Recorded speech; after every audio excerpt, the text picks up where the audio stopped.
Welcome. Tonight's story is about a city that the world spent 2,000 years believing was a myth. A city of gold and burning towers, of heroes and gods and the most beautiful woman who ever lived, of a war that lasted 10 years and a horse made of wood that ended everything. For 2 millennia, educated people, scholars, historians, philosophers, said it plainly. Troy never existed. Homer's Iliad was poetry, not history. The city was beautiful fiction. The war was metaphor. And then a man with a shovel proved them all wrong. Take a deep breath. Let the sound of the Aegean carry you. Tonight, we go back. Further back than Greece. Further back than Rome. To the story of a real city that sat at the crossroads of the ancient world for 4,000 years, and to the extraordinary human story of how the modern world found it again. This is Troy, and it was real. In the summer of 1873, a German businessman named Heinrich Schliemann was digging in a field in northwestern Turkey when his pickaxe struck something that was not stone and was not earth. It was metal. He told his workers to stop. He sent them away one by one on various pretexts. He was not sure why exactly, only that some instinct told him that what was here was something he needed to see first, alone. And then he and his young Greek wife Sophia began to dig with their bare hands. What came out of the earth that morning was extraordinary. Golden diadems, silver vessels, bronze weapons, copper cauldrons. Jewelry of such delicacy and such craftsmanship that it seemed impossible that it had been buried in the ground for more than 3,000 years. Schliemann looked at the gold in his hands and made a decision about what it was. He called it the treasure of Priam. He believed, with the absolute certainty of a man who has spent his entire life working toward a single moment, that he was holding the gold of the last king of Troy, the king who had watched his city burn, who had watched his sons die in the war that Homer had described in the Iliad, who had been killed on the steps of his own temple while his city fell to the Greeks. He believed he had found Troy. He was right, and he was wrong. And the story of how both of those things can be true simultaneously is one of the most extraordinary stories in the history of archaeology, and in the history of a city that the world spent 2,000 years dismissing as fiction. This is the story of Troy, not the myth, the real city. To understand why the discovery of Troy mattered so much, you have to understand what Troy meant before it was found. Homer's Iliad is one of the oldest and most influential works of literature in the Western tradition. Composed, or compiled, the process is still debated, sometime in the 8th or 9th century BCE, approximately 2,800 years ago, the Iliad tells the story of a single episode in a 10-year war between an alliance of Greek city-states and the city of Troy on the northwestern coast of what is now Turkey. The immediate cause of the war, in Homer's telling, was the most famous theft in literary history. Paris, a prince of Troy, had visited Sparta as a guest of its king, Menelaus. During the visit, Paris fell in love with the king's wife, Helen, described throughout the ancient tradition as the most beautiful woman in the world. And when Paris left Sparta, he took Helen with him. Whether Helen went willingly or was abducted, the ancient sources disagree, and the ambiguity is part of what makes the story so enduring. But the effect was the same. Menelaus, shamed and furious, called in the obligations of every Greek king and prince who had once sworn an oath to defend his marriage. The oath had been extracted by a clever man named Odysseus, who understood that so many powerful men were in love with Helen that her father needed a mechanism for managing the inevitable rivalry when she chose one of them. Every suitor had sworn to defend the marriage of whomever Helen chose, and when the marriage was violated, the oath was called. The Greek fleet assembled. 1,000 ships, like the famous face that launched 1,000 ships, is a much later formulation from Christopher Marlowe's Dr. Faustus, but the ships are real in Homer. They sailed to Troy, and the war lasted 10 years. The Iliad does not tell the whole story of the war. It tells a single episode, in approximately 50 days in the 9th year, centered not on the war's cause or its resolution, but on the anger of one man. Achilles, the greatest warrior among the Greeks, the son of a human king and a sea goddess, a man who had been given the choice between a long, ordinary life and a short, glorious one, and who had chosen glory, had quarreled with the Greek commander Agamemnon over a captive woman. In his rage, Achilles withdrew from the fighting. Without Achilles, the Greeks began to lose. And what followed? The deaths, the grief, the specific human cost of pride and anger, and the terrible logic of honor in a warrior culture is what Homer made into one of the greatest works of literature in any language. The Iliad is not primarily a war story. It is a story about what war costs, about what it means to be mortal, about the relationship between human beings and the indifferent gods who watch their struggles from Olympus without fully understanding what it means to suffer. It is, in the most precise sense, a human story. But was it a true one? For most of the ancient world, the question of Troy's historicity was not really a question. The Greeks of the classical period, at the 5th century BCE, the era of Pericles and Socrates and the Parthenon, treated the Trojan War as historical fact. They dated events relative to it. They argued about its specific chronology. They visited sites associated with it. Alexander the Great, when he crossed into Asia in 334 BCE at the beginning of his campaign against Persia, made a deliberate detour to visit what was believed to be the tomb of Achilles, paying tribute to the hero he considered his role model by running a race around the tomb in the manner of the ancient funeral games. Alexander believed Troy was real. He believed Achilles was real, and he modeled his own life on that belief.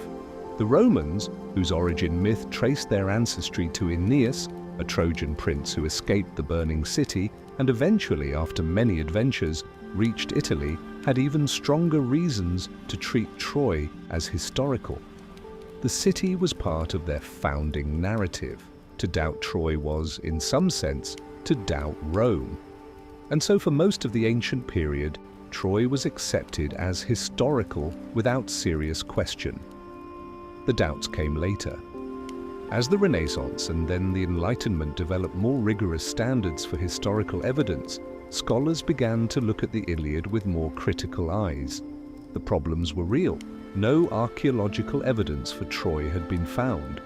The great events of the Iliad, the armies, the heroes, the 10-year siege, had left no physical trace that anyone could identify.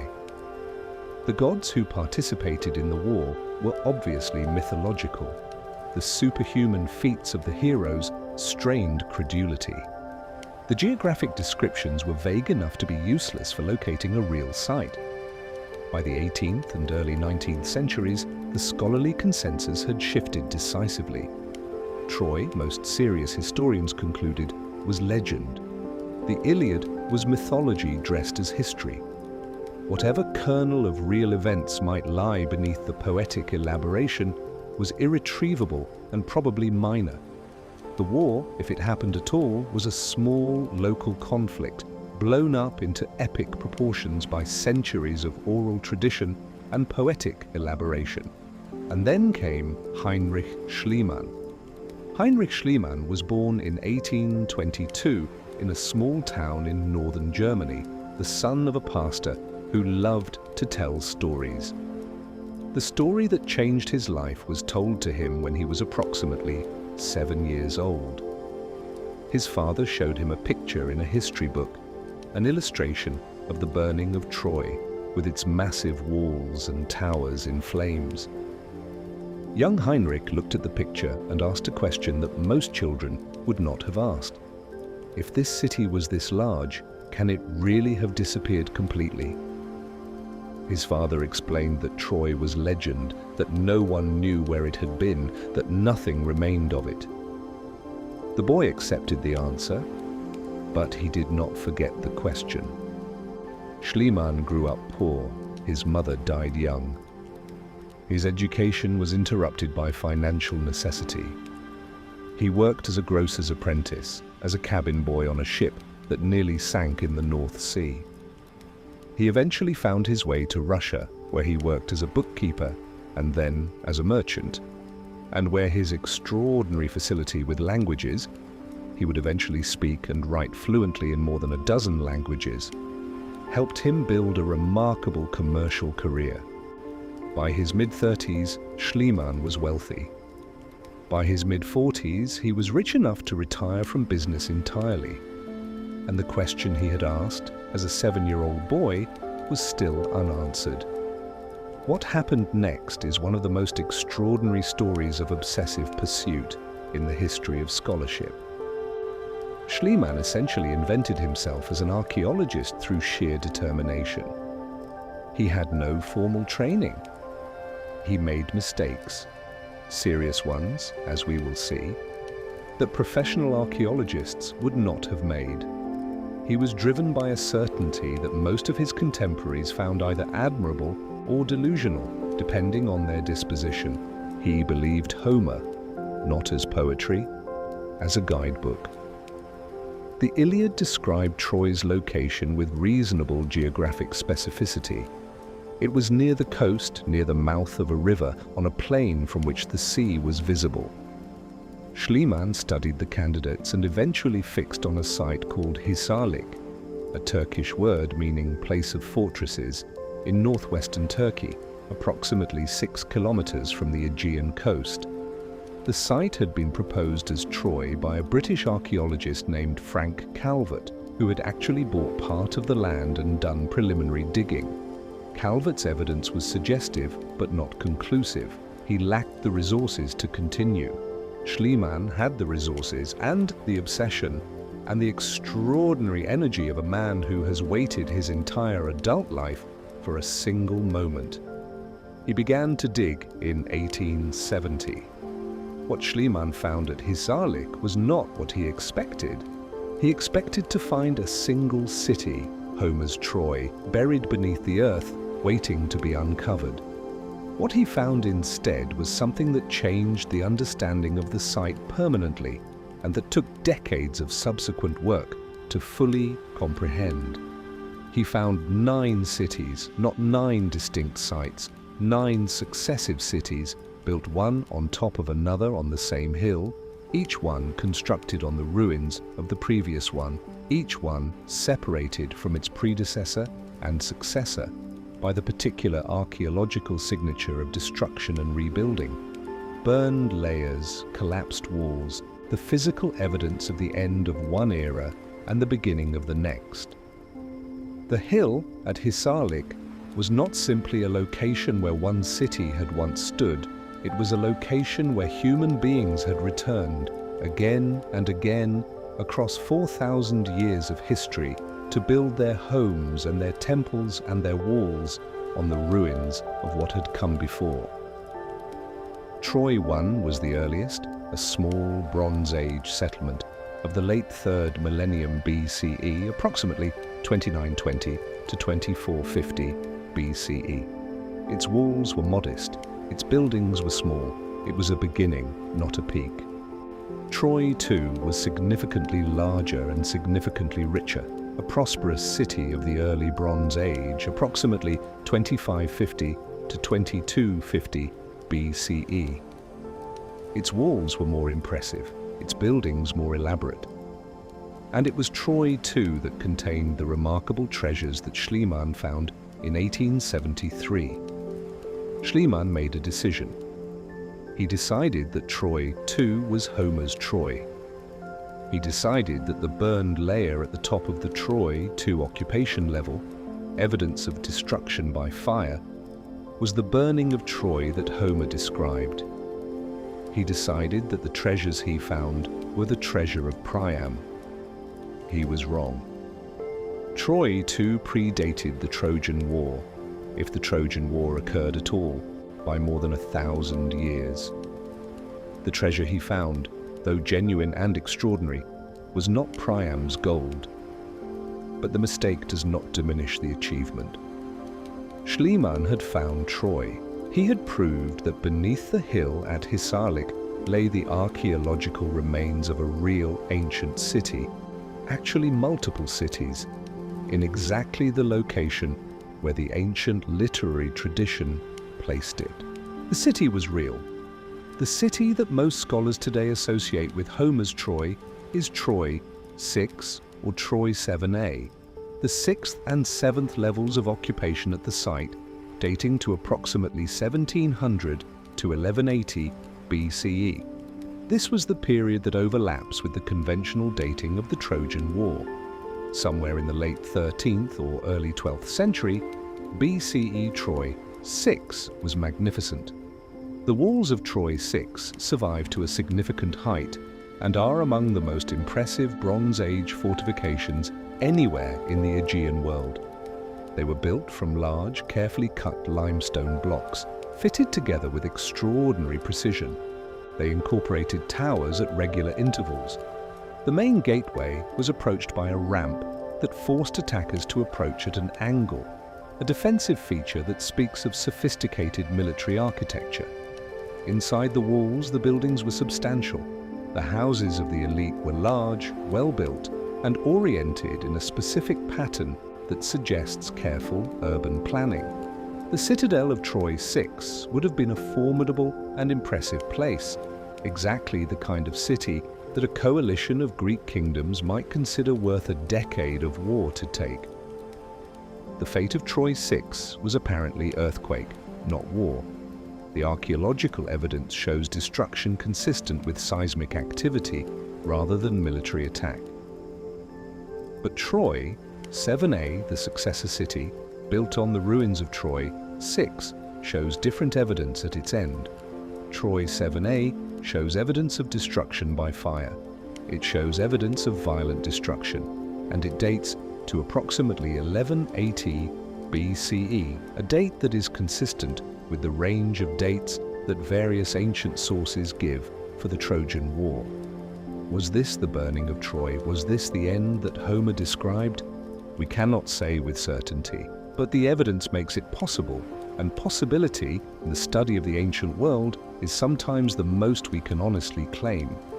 If the Trojan War happened, if something that the Iliad was ultimately describing really occurred at the site of Hisarlik in the late Bronze Age, what would the evidence look like?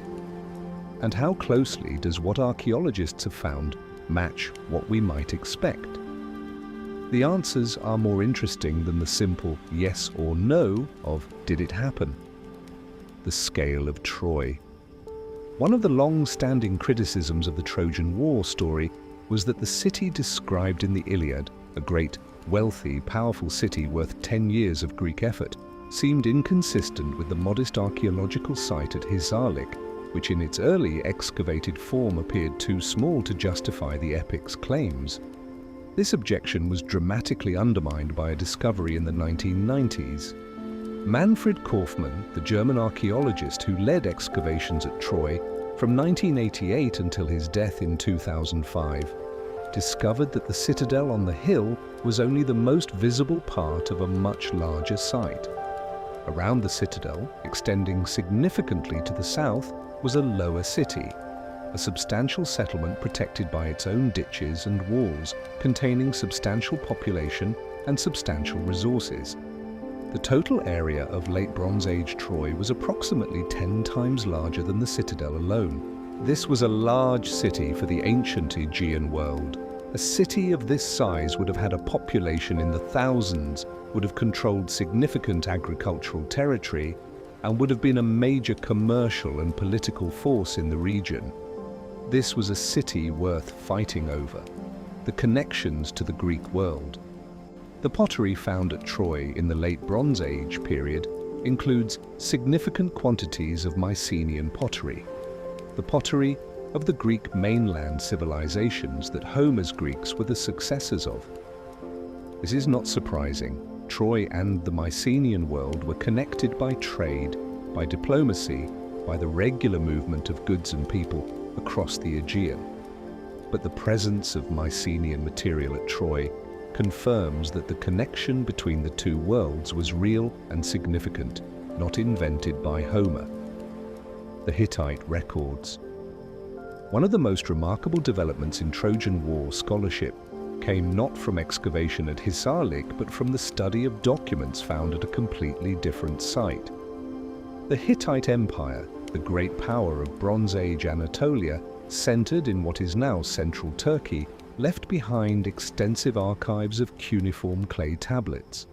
These tablets, found at the Hittite capital Hattusa, record the diplomatic and political affairs of the empire across several centuries, and in those tablets appear references to a western Anatolian power called Wilusa, a state on the western coast of Anatolia that was allied with the Hittites and that sometimes caused them diplomatic trouble in relation to the powers across the Aegean. Wilusa is now believed by most scholars to be the same as Ilios, one of the Greek names for Troy. The Iliad itself uses both names interchangeably. If this identification is correct, and the linguistic and geographic evidence is strong, then Troy appears in the Hittite diplomatic record as a real political entity in the Late Bronze Age, exactly when and where the ancient literary tradition places it.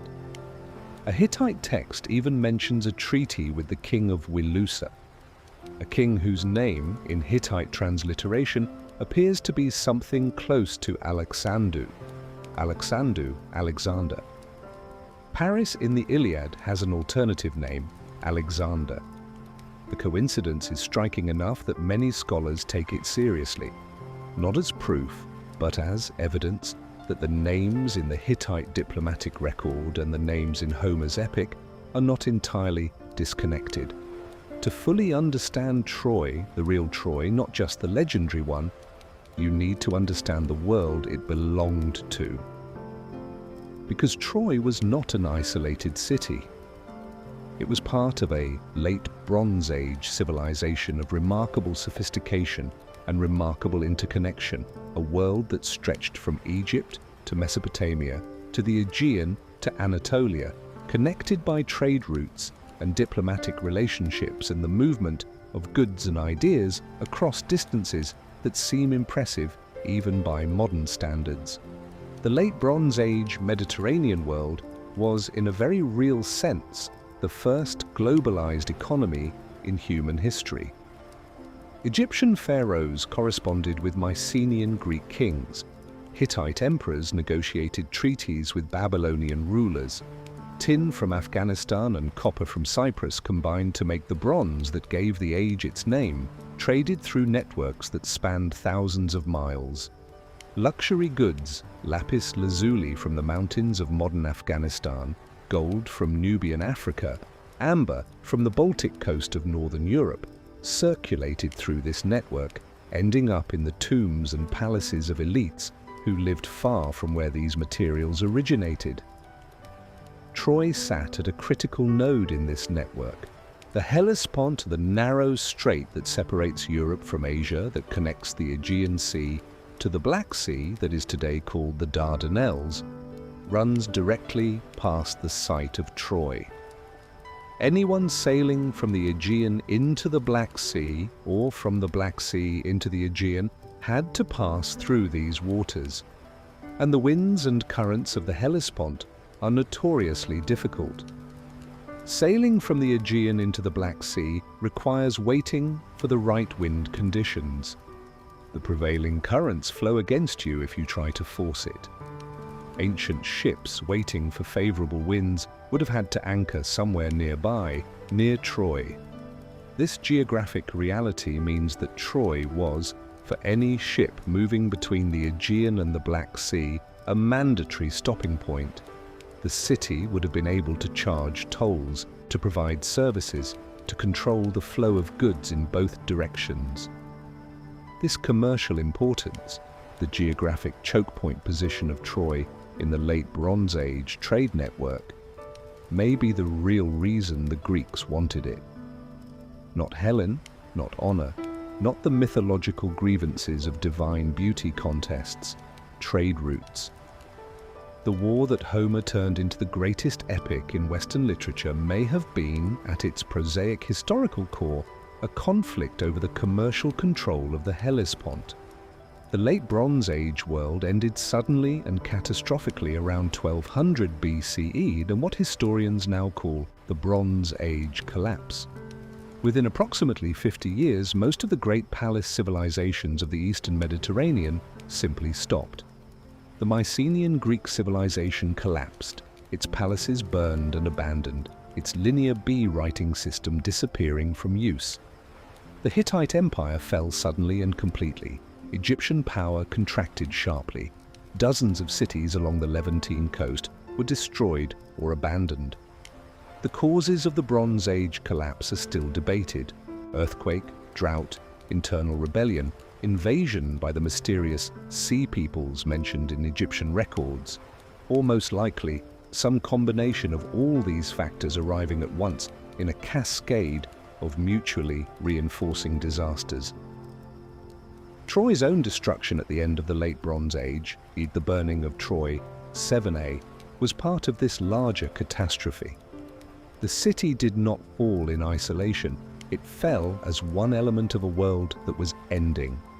The Trojan War, if it happened, was a final flicker of the late Bronze Age world in its last chapter. The gold that Schliemann found in 1873, treasure he called the Treasure of Priam, had a subsequent history as dramatic as its discovery. Schliemann smuggled it out of Turkey. This is not metaphor or accusation. It is historical fact. Schliemann had an agreement with the Ottoman authorities that any fines would be shared with the Ottoman government. He violated this agreement, concealing the treasure and removing it from Turkish soil without the knowledge or consent of the authorities who had granted him permission to excavate. His justification, which was not a justification that satisfied the Ottoman government, which revoked his excavation permit and sued him, was that he was rescuing the treasure of human civilization from a government that would not appreciate it. The treasure went initially to his house in Athens, then to Berlin, where it was displayed in the Ethnological Museum. It stayed in Berlin until the final stages of World War II, when it was packed into crates and moved to a bunker for safekeeping, and then it disappeared. For decades after the war, the treasure was assumed to have been destroyed in the fighting that consumed Berlin in 1945. But in 1993, the Russian government announced that the treasure had not been destroyed. It had been taken from Berlin by Soviet trophy hunters in the final days of the war, transported to Moscow, and kept in the Pushkin Museum, hidden, unacknowledged for nearly 50 years. The treasure is still in Moscow. Turkey wants it back. Germany wants it back. Russia says it is compensation for the cultural treasures that Nazi Germany destroyed in the Soviet Union during the war. The gold that Heinrich Schliemann dug out of the Turkish earth in 1873, handling it with his bare hands and believing it was the treasure of the last king of Troy, sits today in a Russian museum. Disputed, contested, claimed by multiple nations, the physical embodiment of the tangled politics of cultural heritage. It is, in a sense, still a prize worth fighting over. After Schliemann's pioneering but flawed excavations, the work at Troy continued. Wilhelm Dörpfeld, an architect and archaeologist who worked with Schliemann and outlived him, continued excavations in the 1890s and refined the understanding of the site's stratigraphic sequence. He correctly identified Troy 6 as the most impressive Late Bronze Age level, larger and more elaborate than what Schliemann had originally focused on. Carl Blegen of the University of Cincinnati conducted systematic excavations from 1932 to 1938 that produced the first rigorous scientific record of the site's stratigraphy. and significantly advanced the understanding of its various occupation levels. Manfred Kaufmann and his team from the University of Tübingen conducted the most extensive recent excavations from 1988 to 2005 and made the crucial discovery of the lower city that dramatically expanded the understanding of Troy's scale. What this century-plus of work has revealed is a site of extraordinary complexity and extraordinary historical importance. Troy was occupied, with some interruptions, from approximately 3000 BCE to 500 CE. That is 3,500 years of continuous human habitation on the same hill. The 9 major levels of occupation represent not just different time periods, but different civilizations. Troy 1 through 5 represent early and middle Bronze Age communities whose culture was primarily local, connected to the broader Anatolian world. Troy 6 represents a significant change, a city of substantially greater sophistication with architectural forms and cultural connections that link it to the wider Aegean Bronze Age world.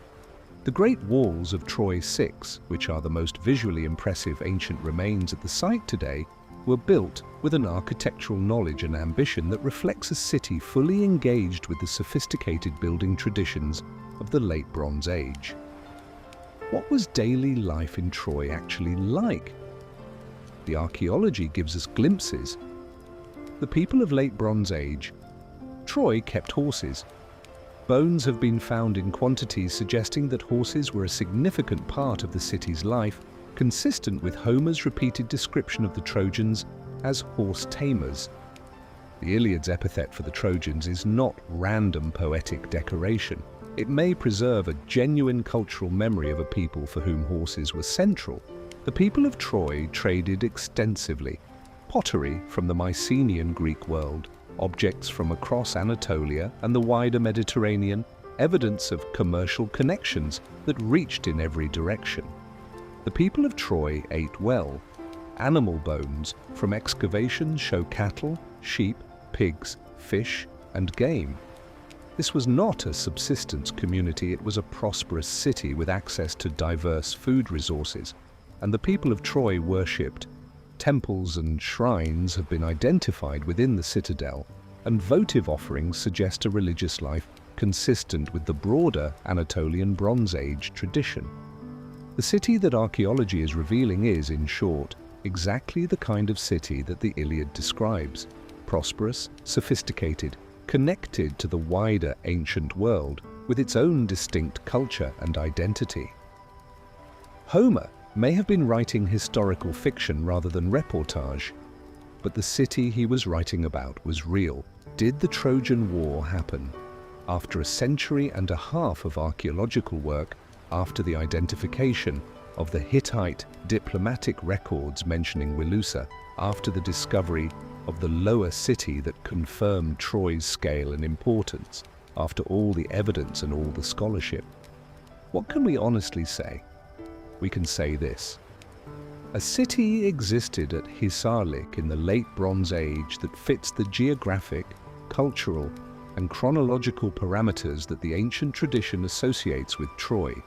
It was large enough and wealthy enough and strategically positioned enough to be a worthwhile military objective. It was destroyed violently around 1180 BCE. Its cultural connections to the Mycenaean Greek world were real and significant. We cannot say that the specific events of the Iliad happened. We cannot say that Helen was real, or Paris, or Achilles, or Hector. We cannot say that there was a wooden horse, or a 10-year siege, or the specific battles that Homer describes. What we can say is that the Iliad preserves beneath its poetic elaboration a cultural memory of something real, a conflict between the Greek world and a major Anatolian city in the late Bronze Age. The specific details may be mythologized. The specific characters may be legendary accretions around historical figures we can no longer identify. But the core, a war between the Greeks and Troy, is no longer simply a myth. It is a possibility that archaeology cannot rule out and that the broader historical evidence actively supports. The Trojan War may have happened, not as Homer described it, not with gods taking sides and heroes performing superhuman feats, and a single beautiful woman as the pivot of history, but as what wars usually are, a conflict over resources, over power, over the control of a strategic position at a critical moment in a world that was about to change forever. The Greeks may have sailed to Troy for trade routes, not for love, but they sailed, and Troy may have burned. There is something moving about this uncertainty, something that the story of Troy's rediscovery carries that pure certainty would not. Heinrich Schliemann, holding the gold in his bare hands in the Turkish summer of 1873, was wrong about which Troy he had found. He was wrong about the treasure being Priam's. He was wrong about the burned layer being Homer's burning. But he was right that the city was there. He was right that beneath the dismissal of generations of skeptical scholars, beneath the accumulated weight of 2,000 years of doubt, there was something real. A city, real walls, real towers, real people who lived and died and were buried in its soil. The man who had been told as a child that Troy was legend and refused to believe it, who built a commercial fortune specifically so he could afford to look for it, found it. Imperfectly. Incorrectly in some details. With methods that would horrify modern archaeologists and that destroyed as much as they revealed. But he found it. The site of Troy is in Turkey today, in the province of Çanakkale, accessible by a short drive from the coast. It is a UNESCO World Heritage Site. It receives visitors from around the world. People who come to stand on the hill at Hisarlik and look out at the same view that the people of Troy looked out at 3,000 years ago. The Hellespont is still there. The strait of water that connects the Aegean to the Black Sea, that the ancient ships had to navigate, that may have been the real reason Troy mattered. It is still there, barely visible in the distance from the top of the hill on a clear day. The walls of Troy 6 are still there, limestone blocks fitted together with a precision and a solidity that has survived 3,000 years of earthquake and weather, and the gradual reclamation of the earth. You can put your hand on these walls. You can feel the stone that ancient hands cut and placed and fitted together. The 9 cities are beneath your feet, layer upon layer of human habitation, each generation building on the ruins of the one before, the accumulated deposit of 4,000 years of human presence in a single place. And somewhere in all of that, in the burned layer that marks the end of Troy 7a, in the ash and the collapsed walls and the broken pottery and the arrowheads found embedded in the destruction debris, there may be the echo of something that Homer heard and turned into the greatest war story ever told. We do not know, and may never know, whether Helen was real. We do not know whether the wooden horse was real, or Achilles, or the 10-year siege. But we know the city was real. We know that people lived here and loved here and died here, in a city that sat at the crossroads of the ancient world, in a landscape of extraordinary beauty, above the waters of the Hellespont that have not changed since the Bronze Age. We know that the world forgot this city for 2,000 years, and then remembered it. We know that a boy who was told the city was legend refused to accept the answer, and that his refusal, obsessive, imperfect, sometimes reckless, led to one of the most important archaeological discoveries in history. And we know that the hill is still there, the walls are still there, the sea is still there. And the story, thus the oldest war story in Western literature, the story that shaped Greek civilization and Roman civilization, and by extension, the entire Western tradition, the story that began on this hill above the Hellespont 3,000 years ago is still being told. Rest now. The Aegean is breathing, the same sea that the Greek ships crossed, the same sea that Schliemann looked out at when he held the gold, the same sea that has been washing against this coastline since before Troy was built, still patient, still beautiful, still keeping the secrets of the ancient world beneath its waves. Good night.